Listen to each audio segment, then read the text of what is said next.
तो अगला टॉपिक देखो, अगला टॉपिक है आपके पास venturi meter. Venturi meter, VENTURI,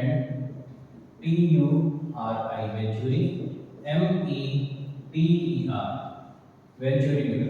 ठीक है, तो देखो वेंचुरी मीटर एक ऐसा डिवाइस होता है जो कि फ्लूइड के फ्लो को नापने के लिए काम आता है।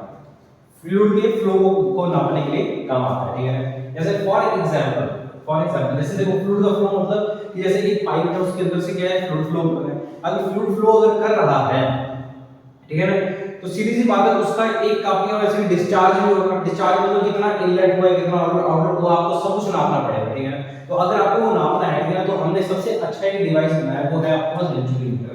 तो वेंचुरी मीटर कुछ इस तरीके का दिखता है। ठीक है ना, इस तरीके का दिखता है, ऐसे करके, और आगे जाकर कुछ ऐसे ब्रॉड जाता है, और इस तरीके से मतलब एक टाइम पे क्या होता है कि एक जगह के ऊपर ना उसको थोड़ा सा नैरो कर देते हैं, और यहाँ पे एक पाइप ये लगाते हैं और एक पाइप लगाते हैं ये वाले।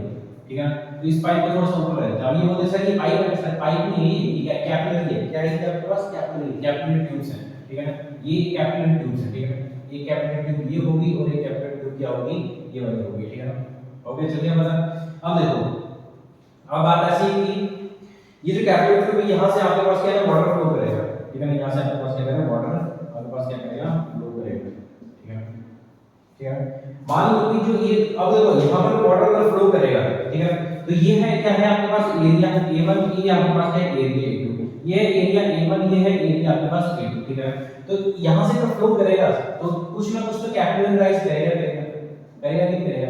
मान लो कि ये आपके पास क्या है H1, ठीक है ना, यहाँ से कुछ राइज करेगा। ठीक है ना, यहाँ से कुछ राइज करेगा। ठीक है ना, ये मान लो आपके पास H2।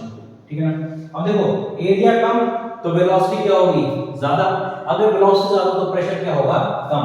तो मतलब कि यहाँ पे क्या बोलते हैं, अपने पास एरिया वेलोसिटी होगी, यहाँ पे एक वेलोसिटी होगी, यहाँ पे एक प्रेशर होगा, और यहाँ पे एक प्रेशर 2 होगा। ठीक है, तो देखो एरिया कम, एरिया ज्यादा। एरिया कम तो वेलोसिटी क्या होगी, ज्यादा। वेलोसिटी ज्यादा तो प्रेशर क्या होगा, कम। ठीक है, इसमें भी सेम, एरिया ज्यादा तो वेलोसिटी कम तो प्रेशर क्या होगा आपके पास, ज्यादा। ठीक है ना, इस तरीके से। ठीक है ना, तो देखो यहाँ पे प्रेशर कम है इसलिए इसकी हाइट कम उठी, यहाँ पे प्रेशर ज्यादा था इसलिए इसकी हाइट क्या उठी, ऊपर। ठीक है ना, प्रेशर क्योंकि देखो जितनी ज्यादा जो हाइट जो होती है ना, हाइट वो प्रेशर के ऊपर डिपेंड करती है। ठीक है ना, जितना ज्यादा आपके पास प्रेशर होगा उतना वो हाइट ऊपर उठेगा। ठीक है ना, और जितना कम प्रेशर होगा वो आपके पास उतना वो कम हाइट में उठेगा। ठीक है, ये आपके पास वेंचुरी मीटर। अब देखो वेंचुरी मीटर को किस तरीके से हम यूज करते हैं, Q is equal to AD निकालने के लिए। ठीक है, डिस्चार्ज निकालने के लिए। ठीक है, इट इज अ डिवाइस, लिख लो इसको, एक बार इसको डायग्राम को बनाओ, साइड में लिख लो। ठीक है, device venturi meter is a device which is used to measure the rate of flow of fluid.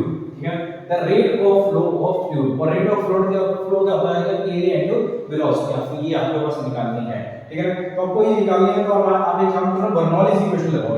ठीक है, तो मैं इसके साइड में आपके क्या करूंगा कि बर्नौलीज इक्वेशन लिखूंगा, और उसको थोड़ा ड्राइव करूंगा। लास्ट में जाकर के आपके पास जो कंक्लूजन निकलेगा वो आपके पास क्या होगा, इसी का केस होगा। ठीक है, तो देखो बर्नौलीज इक्वेशन लगाते हैं यहाँ पे। ठीक है ना, हमें क्या पता है, अकॉर्डिंग टू बर्नौलीज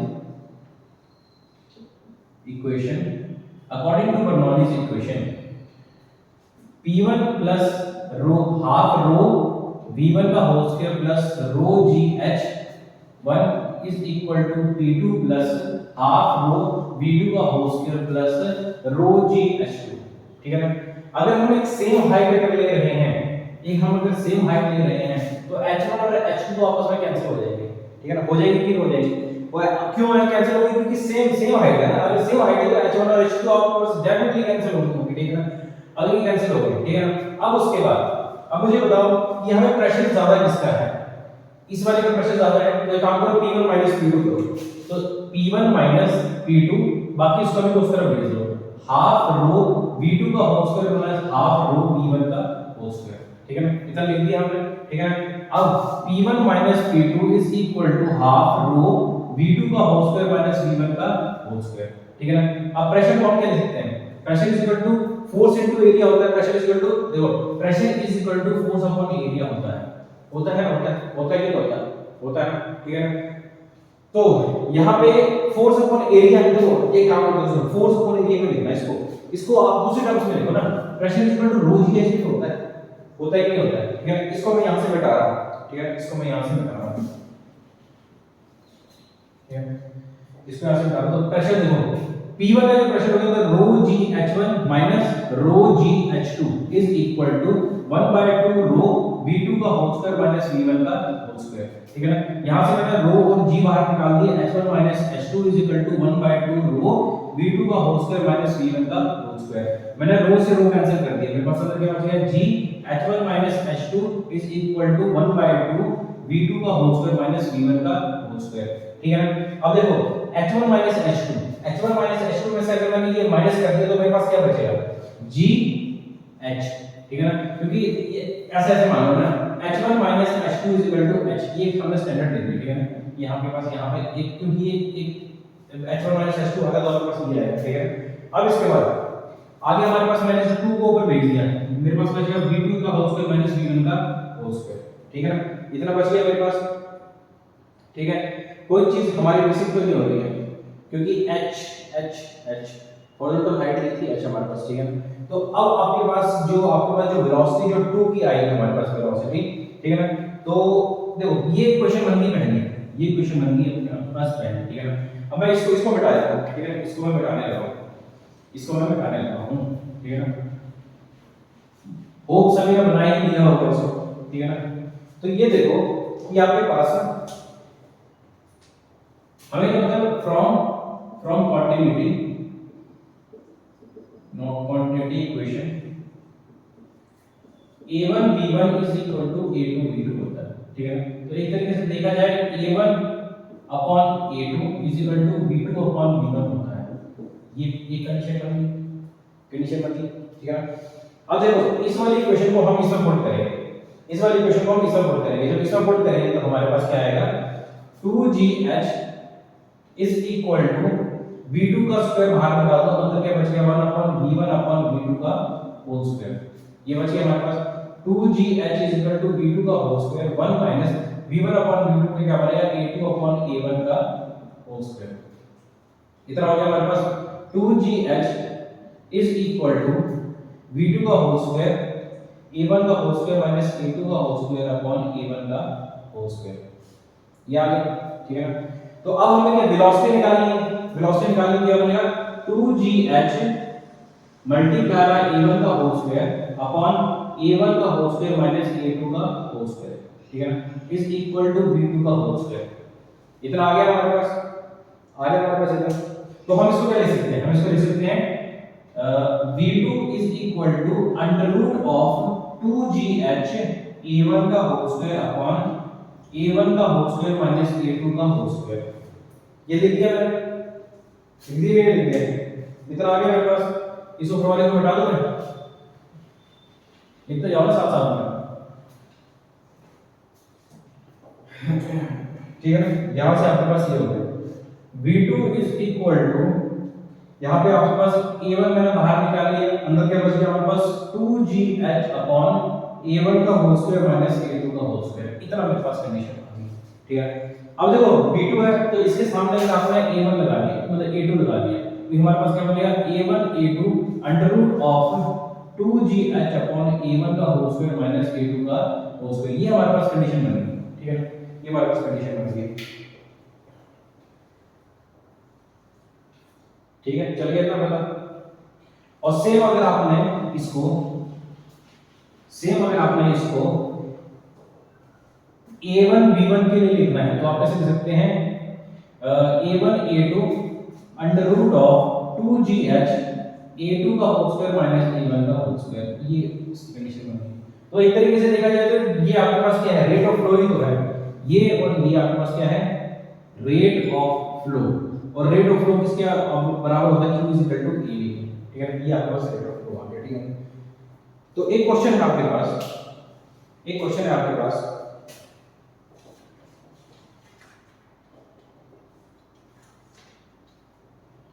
मॉड्यूल बोलो सर, मॉड्यूल क्वेश्चन नंबर 83 देखो, 83 question number 97 sir, question number 97 देखो sir, question number 97, question number 97, question number 97 में एक सेम ऐसा कैसा डायग्राम दे रखा है, ठीक है। एक सेम ऐसा कैसा डायग्राम दे रखा हुआ है जिसमें आपके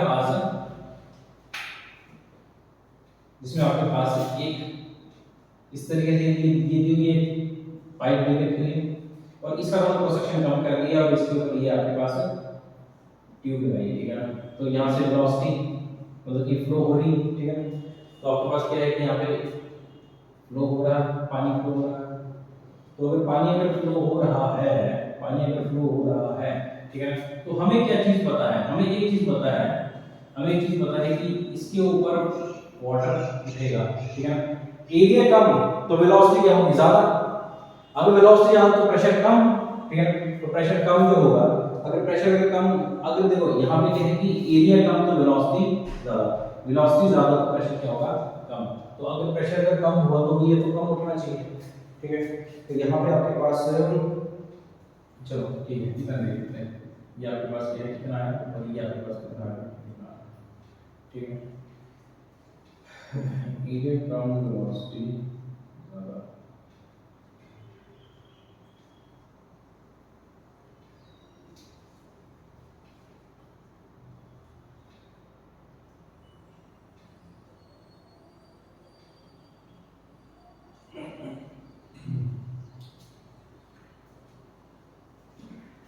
तो मतलब कि आपका जो ये बन रहा है वो इस तरीके से बन रहा है, ठीक है। तो आपको ये बोल के रखा हुआ है कि फाइंड, अच्छा इसका जो आपके पास जो पूरा क्वेश्चन जो है ना कुछ इस तरीके से है कि ये जो हाइट जो है ना ये आपको दे रखी हुई है, मतलब इन दोनों का डिफरेंस दे रखा हुआ है आपके पास, इस दोनों का डिफरेंस दे रखा हुआ, मतलब इसका और इसका डिफरेंस दे रखा हुआ है 5 सेंटीमीटर का डिस्टेंस दे रखा हुआ है, ठीक है ना। यहाँ पे एरिया दे रखा हुआ है। In a diagram, show the difference in the two tube of the manometer is 5 centimeter. The cross section area of the tube A and B is 6 centimeter, 6 millimeter. मतलब इसका जो आपके पास एरिया ऑफ क्रॉस सेक्शन है वो 6 millimetre square है और इसका जो एरिया ऑफ क्रॉस सेक्शन है वो आपके पास है 10 सेंटीमीटर, 10 मिलीमीटर स्क्वायर, ठीक है, 10 मिलीमीटर स्क्वायर। ये आपके पास है 6 मिलीमीटर स्क्वायर और ये आपके पास 10 मिलीमीटर का स्क्वायर, ठीक है। ये आपके पास लिख रखा हुआ है, ठीक है ना। The rate at which water flow through the tube is, ठीक है ना। द रेट एट व्हिच कितने रेट से ये फ्लो करेगा, ठीक है। तो हमें क्या पता है कि a1 b1 क्या होता है हमारे पास, ये होता है, ठीक है ना। तो आप एक काम करो, डायरेक्टली इस फॉर्मूला में लगा दो, इसको लगा दो, इसको फॉर्मूला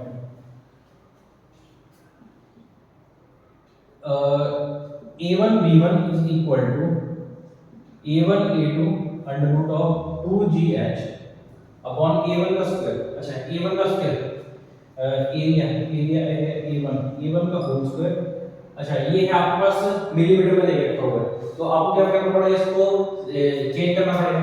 अच्छा 6 multiply by 10 to the power -3 का whole square, 6 * 10 to the power 3 का 6 मीटर का होल स्क्वायर, ठीक है। ये आपके पास आ गया और सेम इसका आएगा 10 * 10 टू द पावर -6 मीटर का होल स्क्वायर, ठीक है। तो बस इस वाले पुट कर दो, इसका एरिया फाइंड करना है आपने। a1 b1 इसका एरिया आपके पास आएगा 6 क्योंकि देखो रेडियस है ना आपके पास, तो रेडियस के हिसाब से पाई, तो ये आएगा pi r square multiply by pi r square multiply by under root of 2gh upon a1 का होल स्क्वायर माइनस a2 का होल स्क्वायर, ठीक है ना। तो करो पुट इसके अंदर।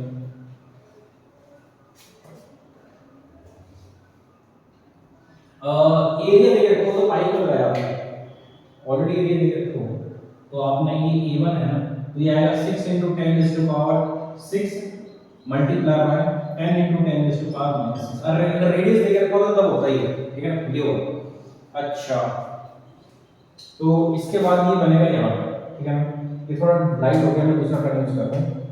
6 × 10 = 60, 10 टू द पावर -12, ये आ गया आपके पास अंडर रूट ऑफ 2 g कितना दे रखा है 10, हाइट कितनी दे रखी है 5 सेंटीमीटर, सेंटीमीटर को मीटर में चेंज कर दो, ठीक है ना, अपॉन a1 का होल स्क्वायर, a1 बोलो 6 * 10 टू द पावर -6 का होल स्क्वायर माइनस, क्योंकि हमें माइनस में ये नहीं लेना, हमें पॉजिटिव में लेना है, ठीक है। तो आपके पास कितना आएगा 10, ये आएगा आपके पास 6 * 10 टू द पावर -6 का होल स्क्वायर, ठीक है, कितना आ गया तो यहाँ आपके पास आएगा 60 into 10 raised to power minus 12 under root of 5 to 10 मतलब ये आ गया आपके पास 100 into 10 raised to power minus 2 ये आ गया 10 10 या 100 10 raised to power minus 12 6 6 या 36 into 10 raised to power minus 12 ये आ गया 60 multiply by 10 raised to power minus 12 upon, ठीक है, इसमें से आपके पास कॉमन क्या आएगा, कॉमन ये आएगा 10 raised to power minus 2 ले लो 100 बीच में रख दो और ये आएगा पर 10 raised to power minus 12 100 minus 36, ठीक है। अगर इसको अगर आप सॉल्व करोगे तो ये आएगा आपका प्लस 2, ठीक है ना, तो ये तो आपके पास 1 हो गया, 0 बटा 1 होगा 1 होगा। अब इसको बाहर निकाल दो तो ये अगर बाहर निकलेगा 60 into 10 to the power minus 12 upon ये अगर बाहर निकलेगा तो ये बनेगा -6 1 अपॉन 36 का कितना होगा 64 फिर 6 माइनस हो जाएगा तो बनेगा 60 into 10 raised to the power minus 6 multiply bye 8 8 या 64 होते हैं, ठीक है, तो ये आपके पास बना 60 upon 8 into 10 raised to the power minus 6 8 या 48 सब जा 56 8 5 जा 40 into 10 raised to the power minus 6 क्या है इसका q is equal to area into velocity और 7.5 इसकी वैल्यू है 7.5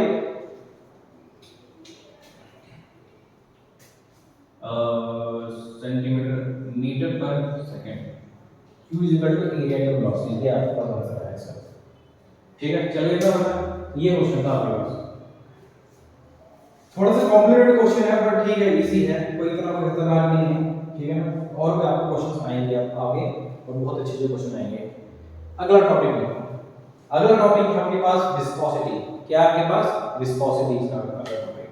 तो देखो जो विस्कोसिटी जो है, ठीक है ना, तो विस्कोसिटी जो होती है विस्कोसिटी देखो हम ऐसे बात कर रहे हैं सिंपल, विस्कोसिटी होती है कि कितना ऑपोजिशन फेस कर रहा है कोई फ्लूइड, विस्कोसिटी ये है कि कितना ऑपोजिशन फेस कर रहा है फ्लूइड जब उसको हम एक मीडियम से पास करवा रहे हैं, ठीक है ना, मन कोई एक मीडियम है उसमें से पास करें, एक मान लो एक पाइप है उसके थ्रू उसको पास करवाया जा रहा है, ठीक है ना, अगर उसके थ्रू उसको पाइप को अगर पानी को किसी भी फ्लूइड को पास करवाया जा रहा है और उसमें निकलने के वक्त उसमें कुछ रेजिस्टेंस पैदा हो रही है, ठीक है ना, वो नहीं निकल पा रहा, ठीक है ना, या फिर जैसे कि जो भी है, ठीक है, वो नहीं निकल पा रहा उसमें से, तो आगे बढ़ उसको क्या विस्कोसिटी बोलेंगे, मतलब एक तरीके से विस्कोसिटी को हम गाढ़े होने से भी क्रिएट कर सकते हैं, ठीक है ना, मतलब कि कितना थिक है कोई मटेरियल, ठीक है ना, उसको भी हम इस चीज से बोल सकते हैं। लेकिन अब मैं बात करूं जैसे विस्कोसिटी की जो प्रॉपर डेफिनेशन है,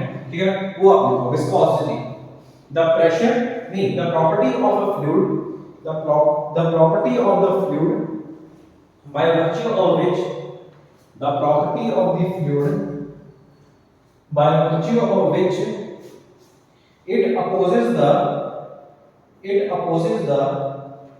relative motion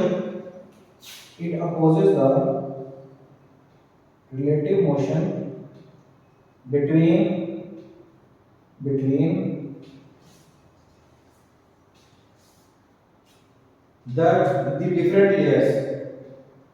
the different layers is known as viscosity, क्या बोलते हैं उसको विस्कोसिटी, ठीक है। अब देखो विस्कोसिटी मैंने देखो आपको डेफिनेशन बता दी कि विस्कोसिटी की बेसिकली डेफिनेशन होती है एक रेजिस्टेंस होती है जो कि एक फ्लूइड ऑफर करता है, ठीक है ना, the property of virtual which it opposes the relative motion between the different layers, मतलब कि ये जो डिफरेंट लेयर है ना एक के ऊपर एक लेयर होगी उसकी, अब जो लेयर के ऊपर अगर लेयर रखी हुई है तो सीधी बात हमारे पास ये है कि वो एक दूसरे के फ्रिक्शन की हेल्प से आगे की तरफ बढ़ रहा है।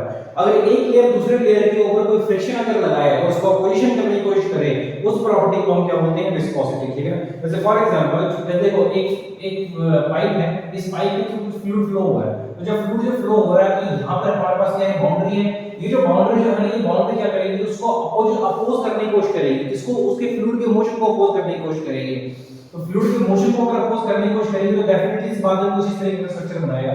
क्यों? देखो यहां पे वेलोसिटी होगी सबसे कम होगी, यहां पे ज्यादा यहाँ पे उससे ज्यादा और सबसे मैक्सिमम वेलोसिटी कहाँ पे होगी, यहाँ पे, इसको हम बोलेंगे v मैक्सिमम, ठीक है। फिर उसके बाद हमारे पास धीरे धीरे धीरे धीरे धीरे करते करते करते करते अलग जगह पे जाएगा, ठीक है ना। तो ये आपके पास क्या होती है, v मैक्सिमम कहाँ पर आती है, यहाँ पे क्या बोलते हैं v मैक्सिमम इसके बीच में आती है, और यहाँ पे आपके पास क्या होता है, v मिनिमम होता है। क्या होता है, v मिनिमम। v मिनिमम कहां पर, उसका जो सरफेस होता है ना वहां पर v मिनिमम होता है, ठीक है ना। तो एक चीज हमेशा याद रख लो कि सरफेस के ऊपर जो वेलोसिटी होगी ना किसी भी फ्लूइड की, वो क्या होगी, अप्रोक्सीमेटली 0 होगी या टेंड्स टू 0 होगी, ठीक है ना। अगर ऑप्शन में अगर दोनों दे करके रखा हुआ है तो टेंड्स टू 0 है ना, उस पे टिक कर देना, ठीक है ना।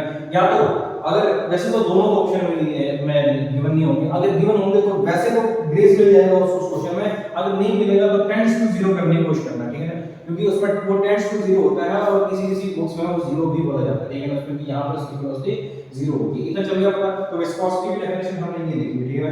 यहां पे ये देख लो कि ये सरफेस है, क्या है ये, सरफेस, SURFACE, सरफेस है, ठीक है ना। तो ये सरफेस है हमारे पास, ठीक है ना। तो इस सरफेस के साथ चल रही है, ठीक है ना, वो चीज, ठीक है ना। अच्छा, अब आगे लिखो कोएफिशिएंट ऑफ विस्कोसिटी, क्या लिखेंगे, कोएफिशिएंट ऑफ, तो ये इसकी तो चलिए था viscosity, COSIT viscosity.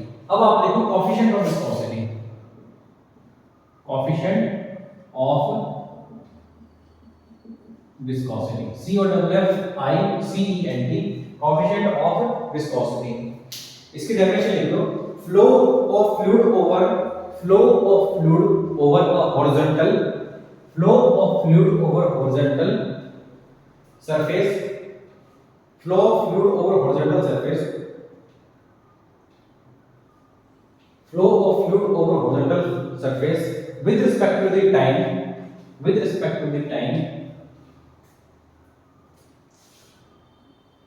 can be defined with the help of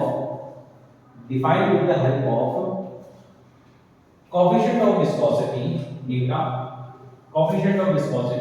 theta, and according to this Newton viscous force between different layer of the fluid is, and according to this Newton viscous force between different layer of fluid is directly proportional to the area and directly proportional to the velocity gradient, इसको बोलते हैं dV/dx। मतलब जो आपके पास जो force जो है वो डायरेक्टली प्रोपोर्शनल किसकी होगी, एरिया की होगी, और क्या होगी, dV/dx। ये आपके पास डायरेक्टली प्रोपोर्शनल का साइन हटेगा तो नीटा आ जाएगा, और जो नीटा जो होता है ना वही हमारे पास क्या होता है, कोएफिशिएंट ऑफ विस्कोसिटी। अब देखो नीटा के साथ हमेशा नेगेटिव लगता है यहाँ पे, ठीक है, नेगेटिव लगता है, ठीक है ना। और ये जो नेगेटिव का साइन है ये आपको क्या शो कर रहा है, आपको ये शो कर रहा है कि वो जो फ्लूइड जो है ना वो अपोजिट डायरेक्शन में उसको फोर्स कर रही है, ठीक है। ये आपके पास नीटा का जो नेगेटिव जो साइन है इसको साइड में लिख लो कि जो नीटा का showing opposition, Neeta is showing opposition of motion, ठीक है ना। ए क्या है आपके पास, एरिया, और ये आपके पास क्या है, आपके पास dV/dx क्या है, वेलोसिटी ग्रेडियंट। वेलोसिटी ग्रेडियंट का ही मतलब होता है कि change in velocity with respect to the time, मतलब कि कितनी वेलोसिटी में चेंज आ रहा है टाइम के साथ, उसको हम बोलते हैं वेलोसिटी ग्रेडियंट, ठीक है ना। अब इसकी SI यूनिट होती है डेकापॉइस, इसकी यूनिट होती है यूनिट डेकापॉइस, इसकी यूनिट क्या होती है, डेकापॉइस, ठीक है। 1 न्यूटन सेकंड मीटर स्क्वायर, इसका ये होता है 1 न्यूटन सेकंड मीटर स्क्वायर। ये आपके पास होगी, ये आपके पास क्या होगी, कोएफिशिएंट ऑफ विस्कोसिटी, ठीक है ना। अब देखो एक क्वेश्चन और समझ लो, विस्कोसिटी जो होती है ना, विस्कोसिटी जो होती है उसका टेंपरेचर के साथ क्या इफेक्ट पड़ता है।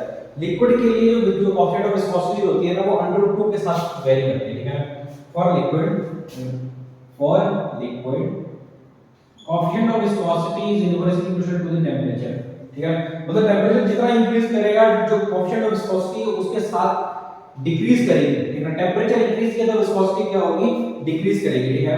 पर गैसेस के केस में और गैसेस के केस में जो होता है वो आपके पास क्या होता है, डायरेक्टली प्रोपोर्शनल होता है। मतलब आप टेम्परेचर इंक्रीज करेंगे तो कोएफिशिएंट ऑफ विस्कोसिटी क्या होगी आपके पास, इंक्रीज करेगी, ठीक है ना। वो भी अंडर डी के रिस्पेक्ट में, ठीक है ना। ये हो गया आपके पास, ठीक है ना। तो आपके पास ये कुछ इक्वेशंस हैं जो आपको याद करने पड़ेंगे, ठीक है ना। तो ये इक्वेशन जो ये आपको इसको नोट कर लेते हैं अच्छे तरीके से, जो मैंने इसका कोएफिशिएंट ऑफ विस्कोसिटी की डेफिनेशन तक मैंने लिखवा दी है, ठीक है ना।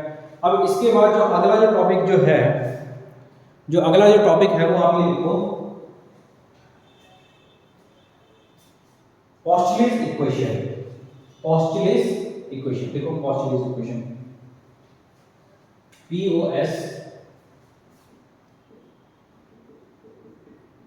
पोस्टुलेस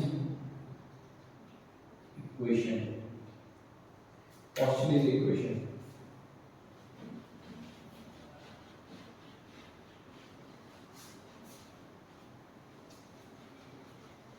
मिटा दो ना इसको, कोई नोट तो नहीं कर रहा है। पोस्टुलेस SES है, पोस्टुलेस इक्वेशन। देखो पोस्टुलेस इक्वेशन में भी क्या बोला, इसमें भी वेलोसिटी के बारे में ही बात की थी, ठीक है ना। कि जो वेलोसिटी जो होती है ना हमारे पास किसी भी फ्लूइड की, ठीक है ना, वो किसी लिक्विड की जो कि बाहर से आ रहा है, कहीं से कोई भी एक लिक्विड है कोई बाहर से अगर आ रहा है, मतलब बाहर से क्या आ रहा है, किसी पाइप में फ्लो कर रहा है, ठीक है ना। तो उसकी जो वेलोसिटी होगी ना वो किस हिसाब से डिफाइन होगी, वो कुछ ऐसे होगा कि मान लो कि आपके पास क्या है, एक पाइप है जिसकी लेंथ क्या है L है और इसका रेडियस क्या है R है, ठीक है ना।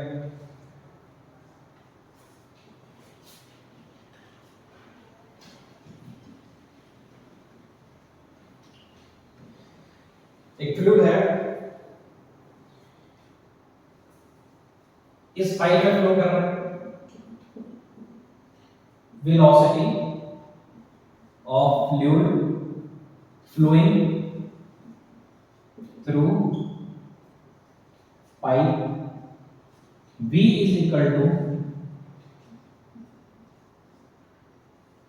पर्नल।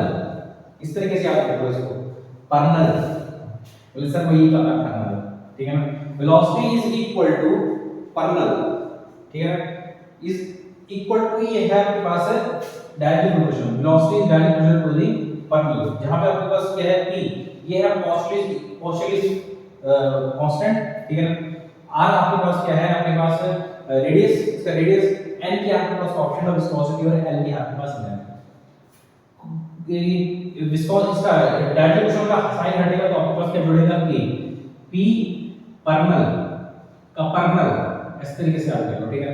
K और जो K जो होता है ना आपके पास K होता है 8/pi, ठीक है ना। ये y इक्वेशंस आए, मतलब इस सॉल्व करके क्या है, ठीक है ना। इसको नोट डाउन कर लो, ठीक है, क्योंकि इसमें अपने अलग तरीके से थ्योरी दी थी, इसमें जो पोस्टुलेस जो था ना इसमें अलग थ्योरी दी थी। बाकी सब कुछ गिवन होगा आपके पास क्वेश्चन में, बस आपको ये चीज नोट डाउन करनी है, ठीक है, ठीक है। ये आपके पास पोस्टुलेस इक्वेशन, ठीक है, ठीक है। फिर उसके बाद आपके पास है, उसके बाद आपके पास अगला जो है वो आपके पास है रेनॉल्ड्स नंबर। बोले सर ये क्या होता है रेनॉल्ड्स नंबर, तो बता रहा हूं रेनॉल्ड्स नंबर क्या है। रेनॉल्ड्स नंबर को R से डिनोट करते हैं, इसे डिनोट करते हैं R से डिनोट करते हैं। देखो जो रेनॉल्ड्स नंबर जो होता है, रेनॉल्ड्स नंबर जो होता है, रेनॉल्ड्स नंबर हमें जो क्रिटिकल वेलोसिटी होती है किसी भी फ्लूइड की, उसके बारे में डिफाइन करता है। मतलब जो क्रिटिकल वेलोसिटी है उसके बारे में डिफाइन करेगा। ये बोलेगा कि जो देखो क्रिटिकल वेलोसिटी में से पहले आपको बता चुका हूं, एक ऐसी वेलोसिटी जहां पे एक स्ट्रीमलाइन फ्लो टर्बुलेंट फ्लो में कन्वर्ट हो जाता है, उसको हम क्या बोलते हैं, क्रिटिकल वेलोसिटी। ये क्रिटिकल वेलोसिटी को ही डिफाइन करता है, ठीक है ना। तो ये बोलता है कि ये पहले इसकी डेफिनेशन लिखो, according to the Reynolds number, according to the Reynolds number, critical velocity of the fluid, according to the Reynolds number, the critical velocity of any fluid or any liquid going through narrow tube is Vc is directly proportional to the run भागो रोडी। आपने सुना होगा एक रोडी आता है, रोडी को निशान भाई होते हैं बड़े होते हैं, ठीक है। तो उस तरीके से आप रखो रन रोडी, ठीक है ना। n यहां पर क्या है, नीटा कोएफिशिएंट ऑफ विस्कोसिटी, आर आपके पास यहाँ पे क्या है रेनॉल्ड्स नंबर है, ठीक है ना, रन रोडी, ठीक है ना, वेलोसिटी इज डायरेक्टली प्रोपोर्शनल तो नहीं है ये डायरेक्टली प्रोपोर्शनल, देखो बेसिकली ये है इक्वल टू में आ रहा है, ठीक है ना, वैसे तो जो ये शुरुआत में जो डिफाइन होता है वो होता है नीटा अपॉन रोडी, ठीक है ना, इस तरीके से आपके पास डिफाइन होता है, डायरेक्ट प्रोपोर्शनल का साइन हटेगा तो आर लग जाएगा और आर आपके पास क्या है यहाँ पे रेनॉल्ड्स नंबर है, ठीक है ना, कितना चल गया होगा, ठीक है ना। अब एक चीज याद रखना, ये जो रेनॉल्ड्स नंबर होता है हमें ये अलग चीज भी होता है Reynolds number, if Reynolds number is greater than is smaller than 1000, अगर रेनॉल्ड्स नंबर अगर 1000 से अगर कम है, ठीक है ना, तो जो आपके पास ये जो होगा, जो आपके पास जो फ्लो जो होगा वो होगा आपके पास स्ट्रीम लाइन फ्लो या फिर और स्टडी फ्लो होगा, ठीक है ना। अगर रेनॉल्ड्स नंबर अगर आपके पास 1000 से 2000 के बीच में आ रहा है तो जो फ्लो जो होगा वो आपके पास वो होगा आपके पास मे बी स्टडी और टर्बुलेंट, और अगर रेनॉल्ड्स नंबर अगर Reynolds number is greater than 2000 अगर आ रहा है, ठीक है ना, तो ये आपके पास टर्बुलेंट फ्लो माना जाएगा, ठीक है ना। तो रेनॉल्ड्स नंबर इस तरीके से डिफाइन किया, तो आप यहां से रेनॉल्ड्स नंबर भी निकाल सकते हैं, Reynolds number is equal to Vc into rho d upon नीटा, इस तरीके से आप इसको डिफाइन कर सकते हो, तो r यहां से निकलेगा और जो r जो निकलेगा, ठीक है ना, वो इस तरीके से डिफाइन होगा, इसके अंदर r is smaller than 1000, r is equal to 1000 और 1000 और 2000 के बीच में अगर रेनॉल्ड्स नंबर हुआ तो वो स्टडी भी हो सकता है और वो आपके पास क्या हो सकता है टर्बुलेंट भी हो सकता है, ठीक है ना। तो इस तरीके से आप इसको डिफाइन कर सकते हैं, ठीक है ना। अब जो अगला जो टॉपिक जो है ना वो मैं आपको कराऊंगा कल, ठीक है ना, अगला टॉपिक कराऊंगा, कुछ क्वेश्चन जो मैं आपको जो करवाऊंगा वो मैं आपको कल करवाऊंगा, ठीक है। तो कल के हिसाब से आप उसको रेडी रहना, और कुछ क्वेश्चन जो है जो मॉड्यूल पे आपने जितने किए हैं, ठीक है, वो सही है, पर आपको आगे जाकर मैं ये भी डिफाइन करूंगा, ठीक है ना। कुछ दिनों के बाद मैं आपका मॉड्यूल तो चलो हम नहीं डिफाइन करते, पर आपका जो मॉड्यूल तो आपका हम मतलब डिस्कस नहीं करेंगे, पर आपका जो हम ये है क्या बोलते हैं डीपीपी हम उसको पूरा सॉल्व करेंगे, ठीक है। चलिए पता, ठीक है, ओके।